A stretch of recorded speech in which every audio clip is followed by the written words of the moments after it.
Ok, donc on se retrouve pour une nouvelle vidéo. On va faire une cyberattaque grandeur nature en black box. Tout ce que j'ai, c'est un serveur qui fait face à Internet, un domaine front facing. À partir de là, qu'est-ce qu'on peut faire? Ben, on va revoir les thought process, les processus mentaux que vous devez avoir. Vous devez vous parler comme des schizophrènes à voix haute. D'accord? Ou notez ça, faites-vous des rapports. Il y a des gens qui sont plutôt silencieux, concentrés. Moi, j'ai pour habitude, même si je suis seul dans une pièce, comme un schizophrène, de me parler à moi-même. D'accord? Ça me permet de réfléchir à tête haute et à détendre l'atmosphère. D'accord? Puisque vous pouvez être stressé quand vous faites un engagement, quand vous allez passer l'OSCP, vous allez flipper, la roue tourne, vous devez faire vos 100 points, d'accord, pour avoir l'OSCP.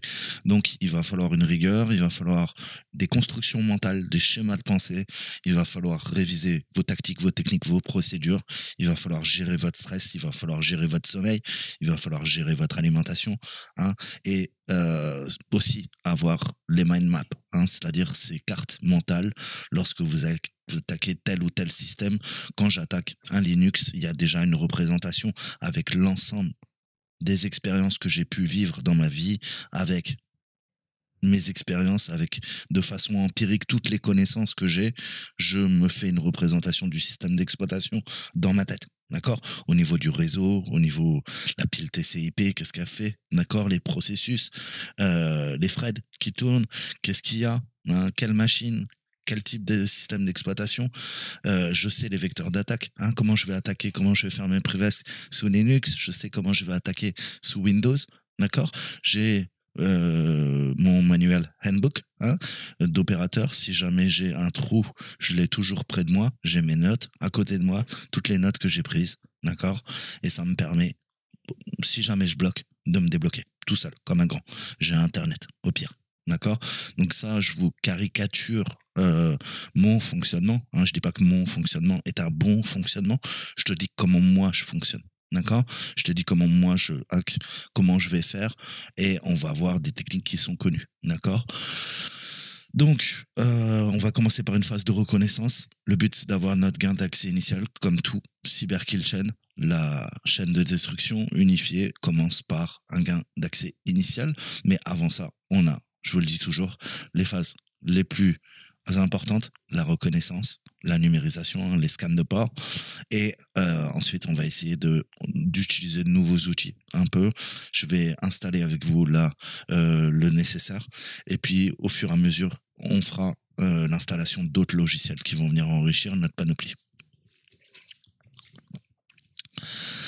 Alors, si vous voulez vous amuser avec moi, le premier truc qu'on va faire, c'est on va aller sur TryHackMe, récupérer un toolkit qui est pas mal. C'est le strict minimum. Quand tu commences à pousser un peu plus loin tes tests d'intrusion, on va aller sur Learn. On va aller tout en bas. On va aller sur Reef. Et sur Reef, on va joindre juste le temps 2. Alors, download test file. Je crois qu'il faut... Ok, oui, ça télécharge. Parfait.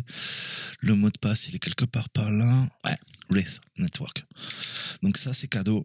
C'est plein de binaires qui ont été compilés, qui vont nous servir. Ça va être au top. Zip, on va le copier dans le répertoire ici. Ok, sudo unzip tool zip. Ok, là, ça passe. Parfait. Donc, est-ce qu'on a mis Mimikatz? Est-ce qu'il me l'a mis? Mimikatz? Non, il n'a pas l'air de... Ah si, il me l'a mis. Il l'a là, en post-exploit. Ok, donc 3 fois rien, mais qui vont nous permettre de faire le flash. Je vais rm le tools. .zip. Ok, c'est des tools maintenant. Voilà. Et là, on commence à avoir le strict minimum pour énumérer, pour nos cats. Dans cats, je vais avoir techniquement, vous l'avez compris, mon socat et mon netcat. Socat, netcat, pareil pour Windows. Ensuite, on a quoi? On a dit en enum. En Linux, on a Nmap, classique. Mais c'est le binaire statique. Qu'est-ce qu'un binaire statique? J'ai pas besoin de dépendance. Ok, je le déploie sur la machine et je vais pouvoir l'utiliser direct. Ok, on a l'invoke port scan en PowerShell. Au pire des cas, on peut le charger en mémoire. Je crois qu'il est, on verra, on testera. En pivot, on a quoi? Chisel, très très bon outil hein, que je ne peux que vous conseiller. Tiens, d'ailleurs, c'est un package ça ou pas? Très bonne question. On va voir. Parce que